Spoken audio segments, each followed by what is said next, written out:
Hey YouTube, so this is That Bee. I'm gonna do a video discussing Chris Watts.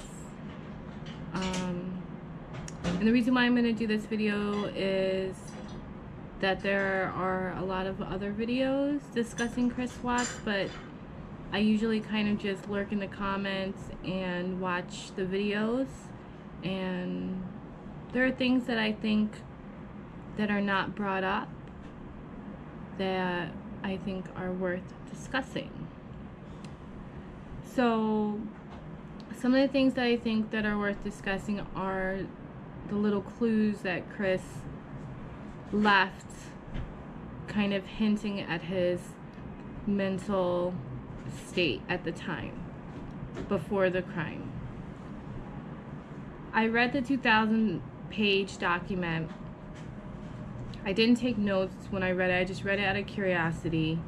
I kind of wish I did take the notes, but while I do this video, I am going to have the discovery up, and I'll cite the page, and depending on whether or not I want to edit this video or just upload it how it is, if I edit it, then I'll put, you know, like a recorded screen so that you can see where I found this information. If I don't edit it, then it's just gonna be how it is. Alright, so I kind of just started at, or for this video I just started at page 1900 because I remember it was towards the end when they were kind of going through, you know, the transcript of what Shanann said, what Chris has been saying in his text messages and all that. So on page 1900 we can already see that Shanann is feeling hesitant going back home. It says on August 7th, 2018, she says to her friend Addie that Chris is scared to death about the new baby and he doesn't want a new baby, yada yada yada. He hasn't kissed me. He's been distant since I left. But what I thought was really important in on this page is that she later in the conversation tells Addie, here's the quote, "I told him last night I don't feel safe with him after what he said. I don't feel safe with him after what he said." So she's already noticing the shift.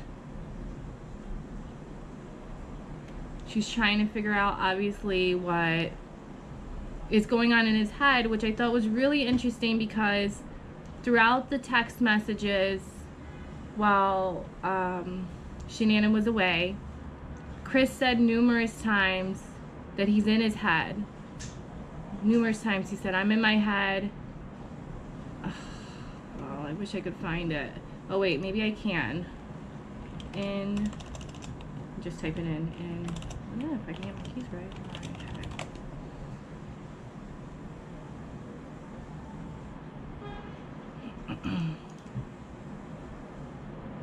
Oh yeah, here it is. On page 1905, it says, Chris writes, "These kids mean the world to me and always will. Yes, my mom truly screwed up in a huge way, more than something, or more than a huge way," I think it's supposed to say. "I don't know what I would have done if something happened to Cece.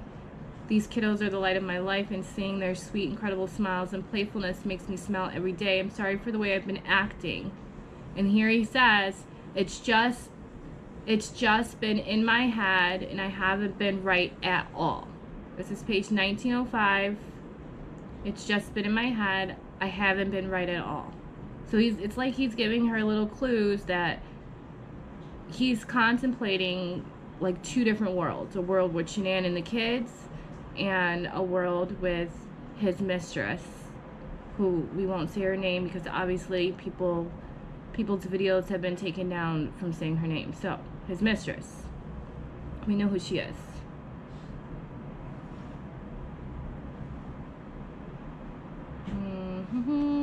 I don't know what day this is on because when I typed in the search, the text kind of changed.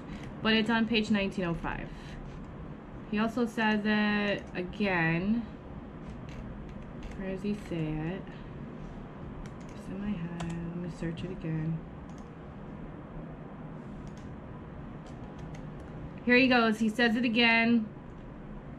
Watch replies. This is page 1908. 1908. Watch replies.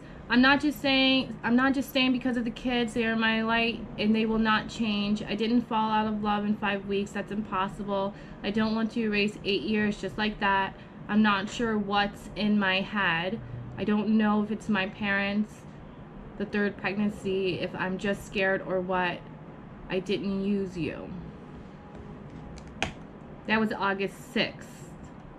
Let's see if there's another one. Here's the fourth one. Oh no, this one Shanann said. She's using his language now. Page 1924.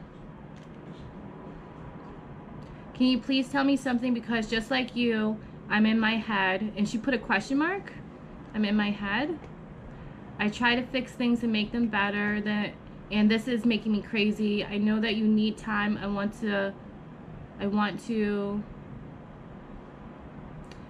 something. Whenever you search, it changes some of the text. I don't know why. I want to something you, because my little GoPro, the GoPro 7, my GoPro kind of shut off for some reason, and so I will have to put it together. So on page 1924, Shanann starts to use Chris's text, like his language, and says, can you please tell me something, because just like you, I'm in my head. And she put the question mark because she obviously, you know, is still questioning probably why he's saying he's in his head, you know.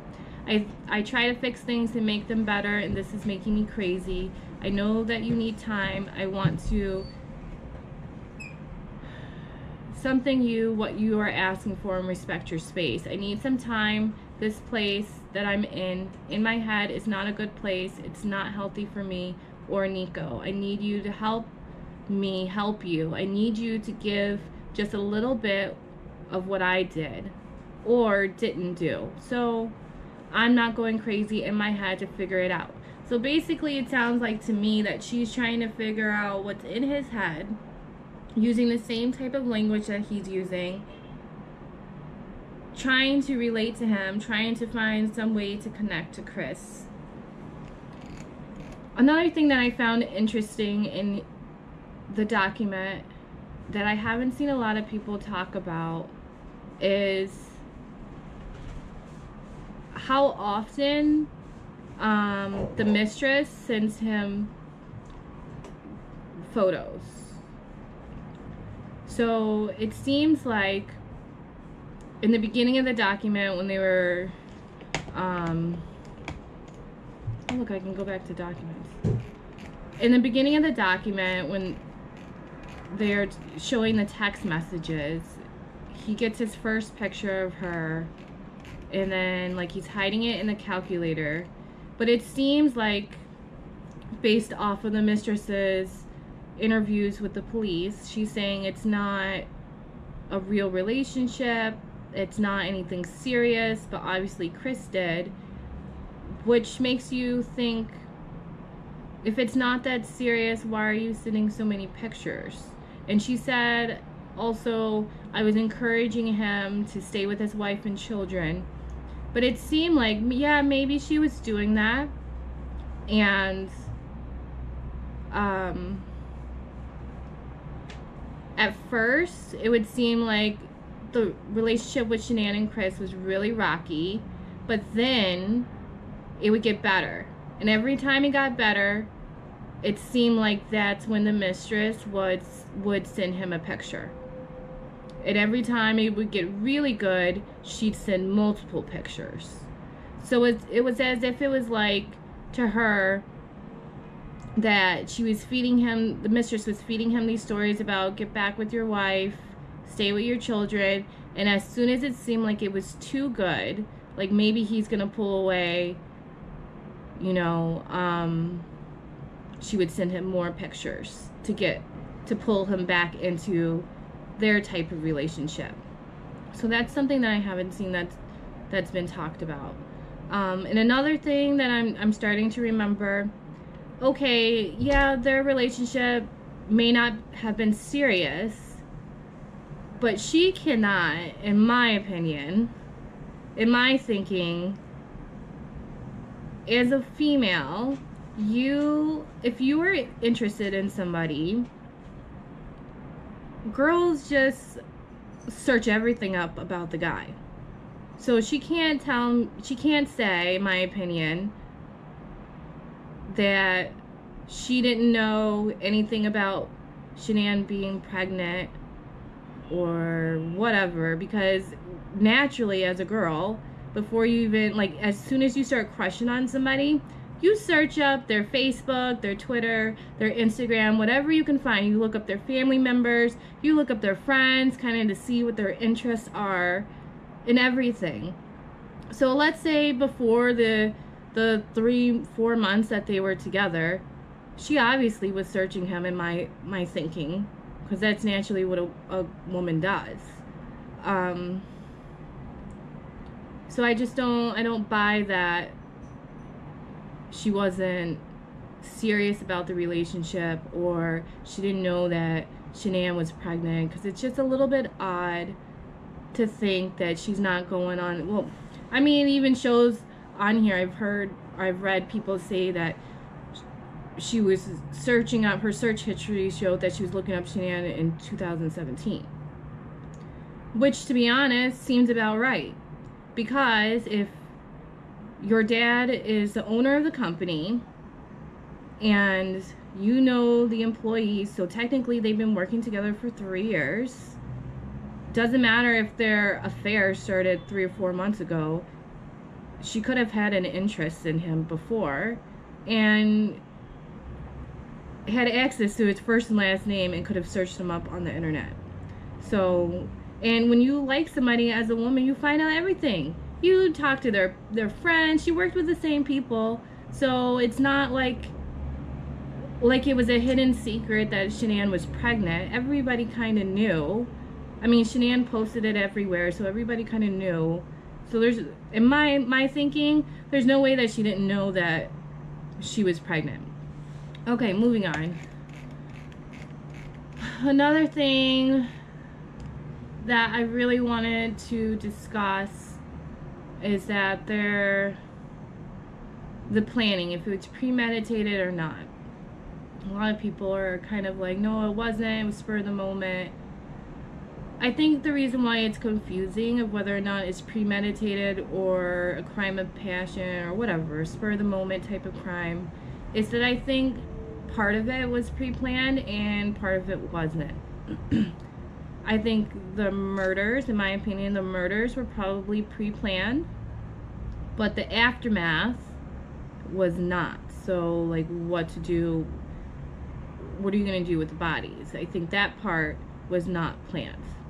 I don't think that the mistress was there during the murders, but I think she probably, in my thinking, only because she was so involved. They talked every day, she said. She was so involved in things. I'm sure that, in my opinion, that maybe she had an inkling that he would do something a little bit drastic just to be with her. Because he seems like the type who's either 100% or he's not going to be, or he's at 0, you know, not interested. So he was 100% invested. And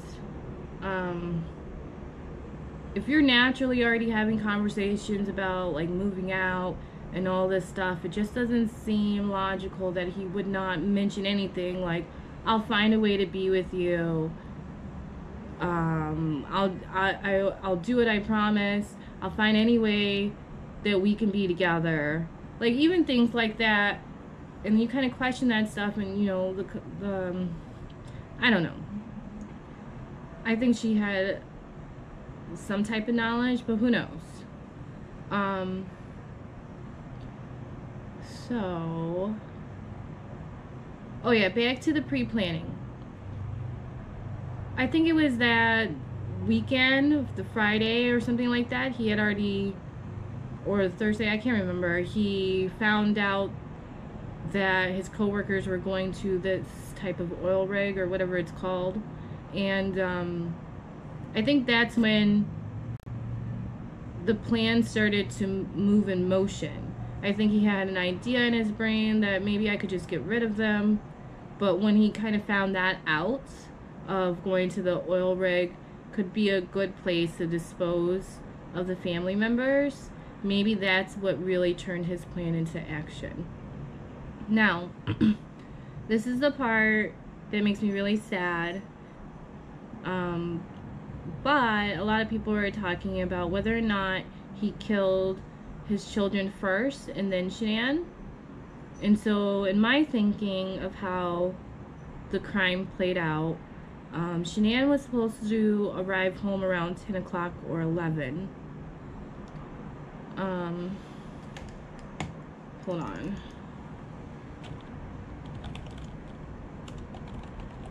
Let me search this.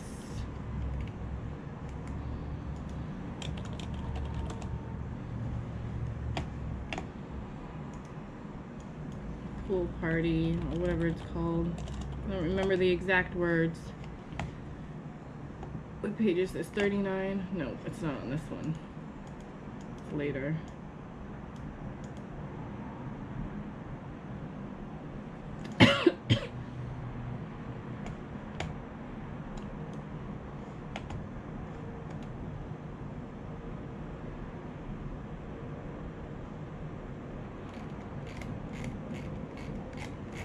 Alright, well, I'll say this as I'm looking.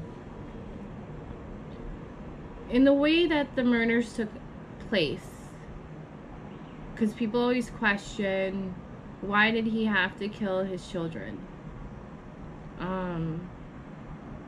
Which is a really good question to ask, because he clearly loved his little girls, no matter if he called them bossy or not, no matter if they were calling him names that they picked up from Shanann, whatever. You know, kids are like parrots. They will parrot anything that they hear. But, and as an adult, you would think that, you know, behaviors change depending on who the child is with. So, like, that wouldn't be something that the children would continue to say if he had, you know, taken out Shanann only. But this is my thinking of why he had to do the same thing to the children as he did with Shanann, which I'd like your opinion on. He had work the next day, and it would have been suspicious if he had called into work to say that he had to take a couple of hours, or he'd be coming in late, running late, because he'd have to take the children to their first day of school. And also, if he had planned on taking out Shanann as soon as she got home, then technically her body would be there for hours, and then he'd have to go into work later. You know, like, it just wouldn't work out. They had school the next day. He couldn't leave the children at home while he went to work. It would draw too much attention. So, in his mind, he probably thought, all three of them have to go, and it was kind of like, probably like a sacrifice for the children, right? A sacrifice on the children's part that they had to go along with their mom. I mean, the whole thing is really sad anyway.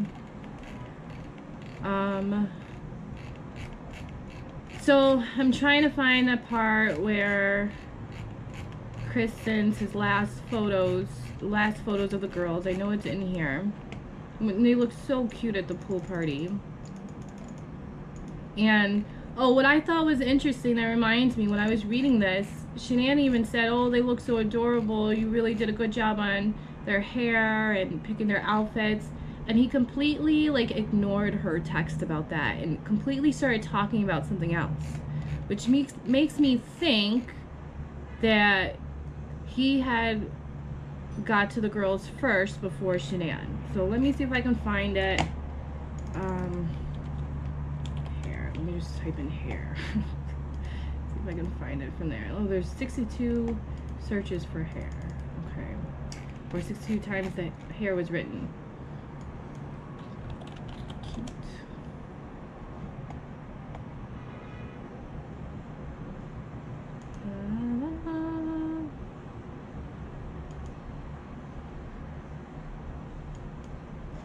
Nope, not on there. Adorable. I can't remember can't even spell adorable. There we go. Nope, she didn't write adorable. Oh, yeah, she did. Okay.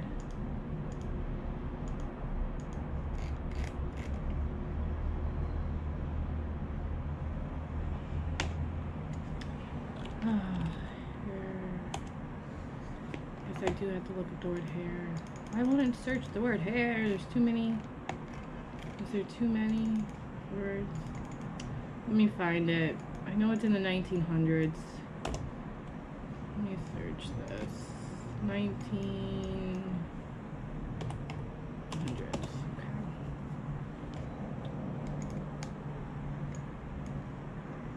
It's being so annoying. I can't even click on it.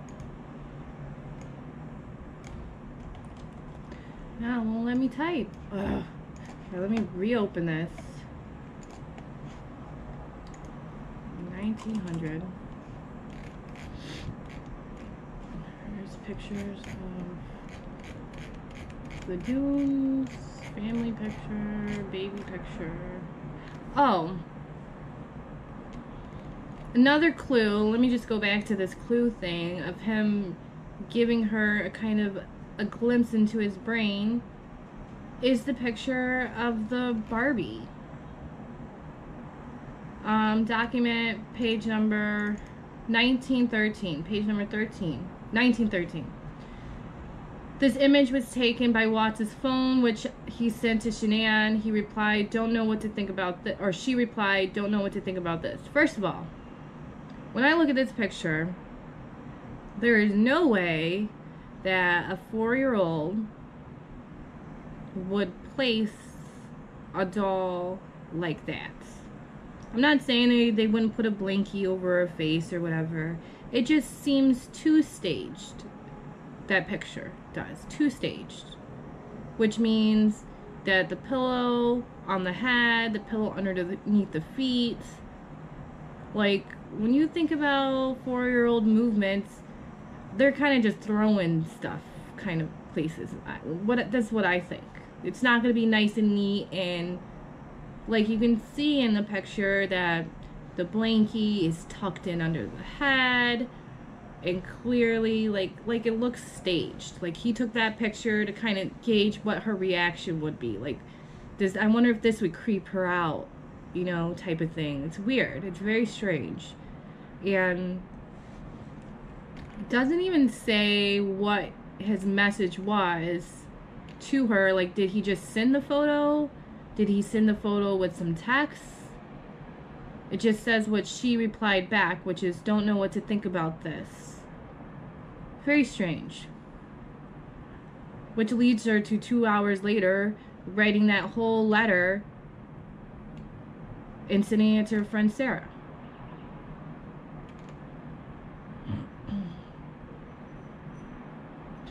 And here we go. 1914. Why did you cancel your Facebook account? He doesn't reply.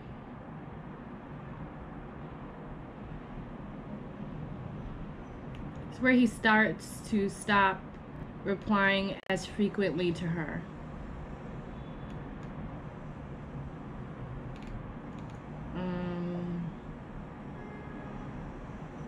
And he's deleting her messages about the anniversary and all that stuff. Like, why is he... It's like he's trying to slowly, in his mind, make it okay for what he's about to do. He sent her the photo of the Barbie.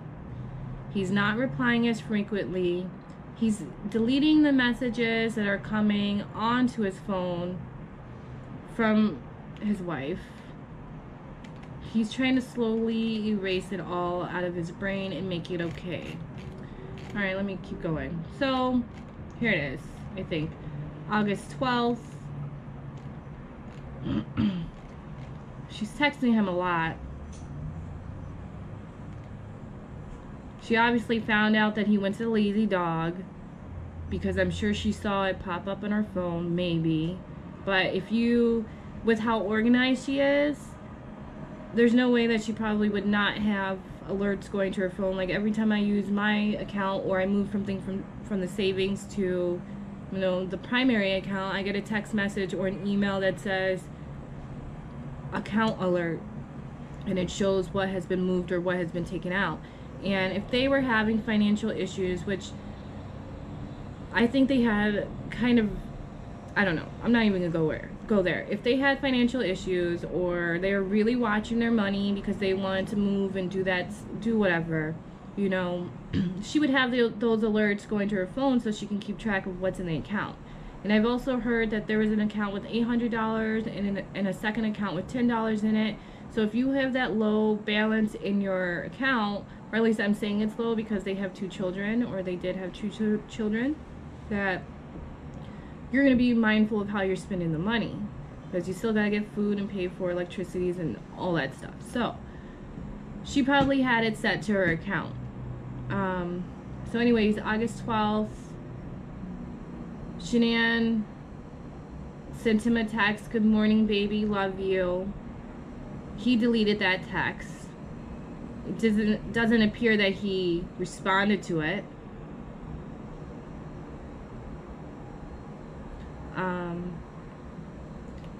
Then she's texting her friends.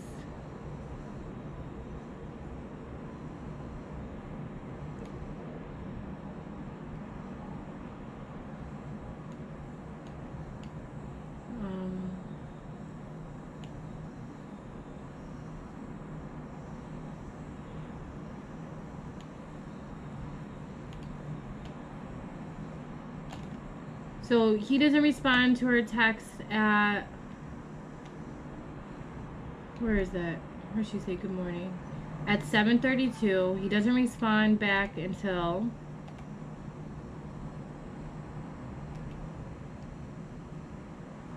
He doesn't respond back until 9:57. And this is after she asked him a question about her babies. Can you get their backpacks and blankies all ready for tomorrow? And he just says, very quick and short, that he would. She asked for a picture. He sends her the pictures at 10:32. I'm on page 1921. He sends her the pictures at 10:32. She says, Shanann writes, I miss them. He doesn't reply back after he sends the pictures. And these are supposedly the last 2 pictures of the babies. He's over here searching Mount Kalima, whatever that is. She asks if the girls are taking a nap. This is at 11:13. Wad says they just laid down. And she writes, if you have time before they wake and want to call me back, I'd love to talk to you. Watts says, okay, but he never calls back. This is the day before he attacks all of them. He's so distant at this point, not texting her back, and if he does text her back, it's really short. It's almost like he's doing I don't know, he's doing something. He's really thinking hard, contemplating if he's going to go through with this. Maybe, possibly. This is all in my own opinion. She even sends him a picture, and he doesn't even acknowledge the picture that she sends to him. So now he's at the barbecue. He's taking pictures of them at the party. And this is the part that I find that's kind of a little bit creepy, is that his dad texts him. And when his dad texts him, it's kind of like his dad knows that something weird's going on with my kid. Because he writes, he asks, are the girls doing well? Why would he be asking that? And then he says, okay, we love you guys. Like, you know, like he's trying to re-encourage his son to stay focused on, you know, taking care of what he loves, which are his girls. So around 15:56, whatever time that is, Shanann asks if the girls had fun at the party. He says back they were still there and they were having fun. She replies, good, I'm glad, okay, love you, and he doesn't respond. He searches volcanoes again. Probably just busy work at the party, searching volcanoes, Mount whatever.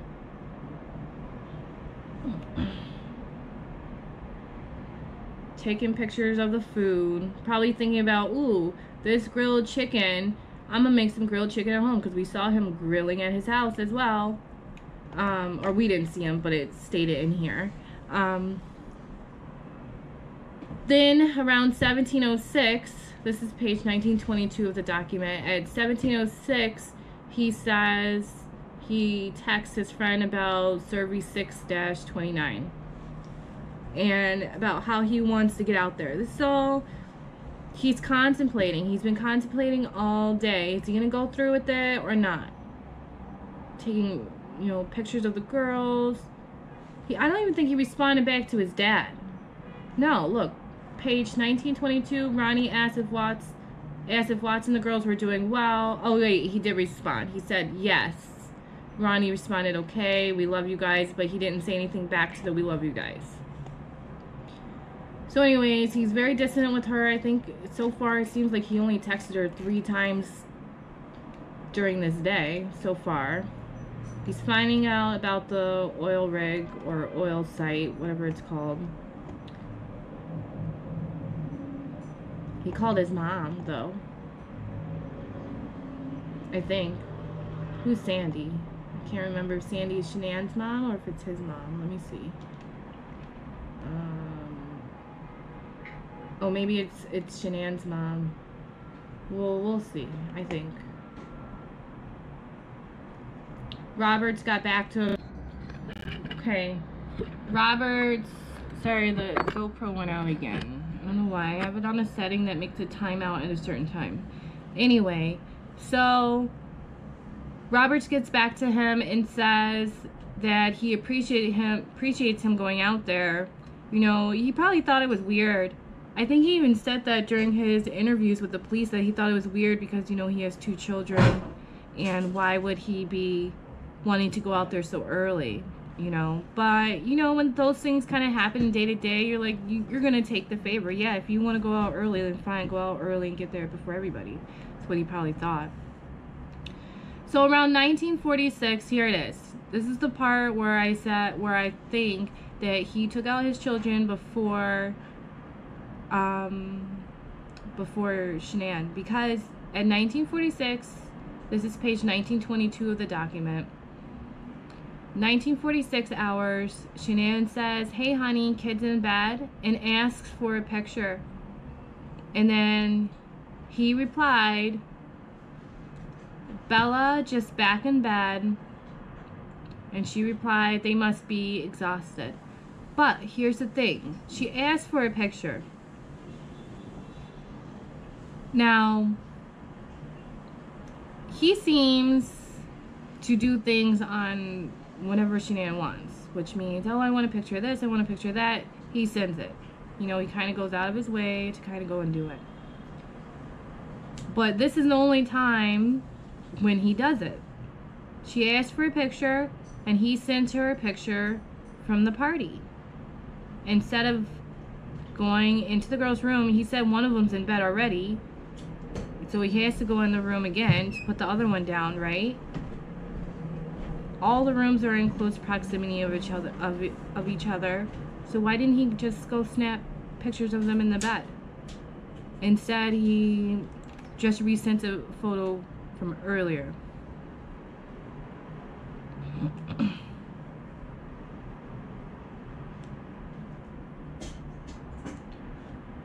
And this is where I think he started, you know, his master plan.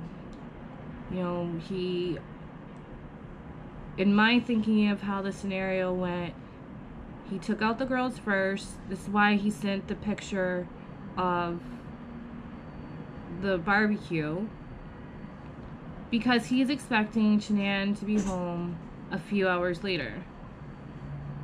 But to his surprise, the power goes out at the restaurant that Shanann's in, and her flight gets delayed. And part of the reason why I think that he took out the children first is because he had all that time to think. If her flight was delayed, he had all that time to kind of think, you know, she got in late. So it's either he was going to sleep through the night, or there was no way that he could sleep through the night because he already did what he had to do and he had to finish whatever he was doing. Which means that the last thing is, if the girls are gone, he has to get Shanann that night. Because I think if she came home on time, then kind of his plan would have gone the way he would have wanted, because he would have more time to move and dispose of stuff the way that he wanted. But if he had waited to get Shanann first and then the girls, there just is not enough time to do all that from the time that Shanann got home. And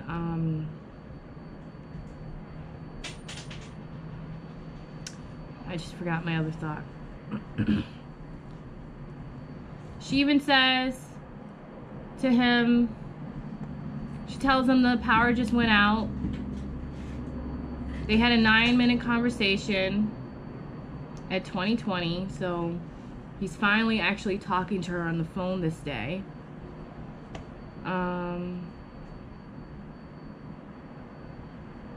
He's agitated, obviously. This is why I think that he got to the girls first. He's agitated. It seems like he didn't, because based off of her statement, sorry I bothered you, I just wanted to talk to you. He doesn't reply to that text message. So this could have been after he'd done the deed on the children. Could have. So now he doesn't want to be bothered because he can't believe what he had just done. Maybe. My opinion.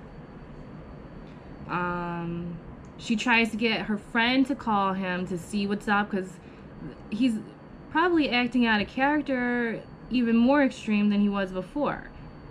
Why would you have a friend call your husband to find out what's up?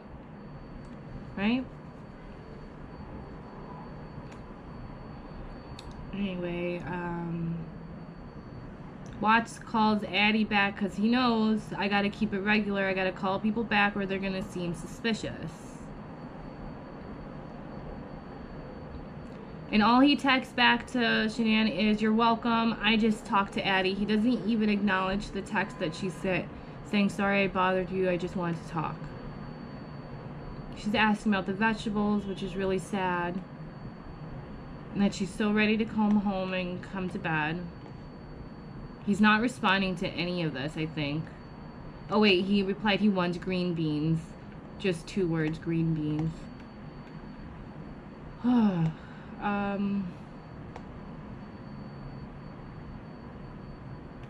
There she goes talking about she's just like him in his head. He doesn't even respond to this. She calls at 21:29. He doesn't answer. Which makes me think again, what is he doing? I guess he could be texting the mistress, right? Because apparently there's things not in this document that should be, like her text messages or whatever. But if he's not, then he had already done his deed with the children. He's freaking out, barely wants to talk to, doesn't want to text back, doesn't want to get on the phone, very agitated, calls Addie, Shanann's friend, out of, you know, just having to do it to make things appear regular. And then she gets her text alert from the flight. And then he tries to say, obviously while she's on the flight, he texts her and says, holy crap, sorry I passed out on the couch. It's gonna be late. But she's already on the plane by then, I think. but she doesn't reply back to it. This is him trying to save face, I think, again. And then at 2:01, she says, her friend texts the group chat that says we are home. And based off of how Shanann interacts with her friends, it appears she would have, you know, texted back into the group chat and said something like, yay, we're home, we made it, or something. Oh, I'm so exhausted, something. But she doesn't, which makes me think that when she got into the house, you know, she left her bag there by the stairs and she walked upstairs. This is probably before Chris even realized she was in the house, which makes me think that she did, you know, change into her clothes. Because if she's coming in at 2 o'clock in the morning, you're not going to go to your spouse or your boyfriend or whoever and be like, hey, I'm home, yeah, yada, yada. If it's 2 o'clock in the morning, you're going to head to bed because you're going to think that they're asleep. This is my thinking. So she heads up to bed, and that's where he gets her. You know, she lays down, and he gets her. Alright, so that's all I'm going to say about this for right now.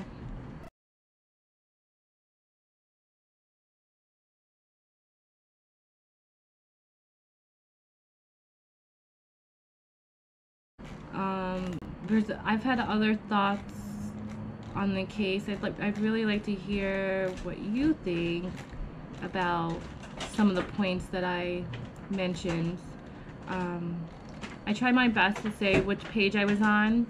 All of these pages that I kind of cited were in the 1900s. So I probably will just upload this video as it is and not, I really don't want to edit. What I really wanted to do was do a live. But subscribe if you like these discussions. I think I'm going to do more true crime type of commentary analyses, and because I'm just really interested and curious in those types of things and making some type of logical sense. But let me know, subscribe and comment, and hopefully tomorrow I can do a live, because YouTube said I had to wait 24 hours before I did a live. So alright, bye.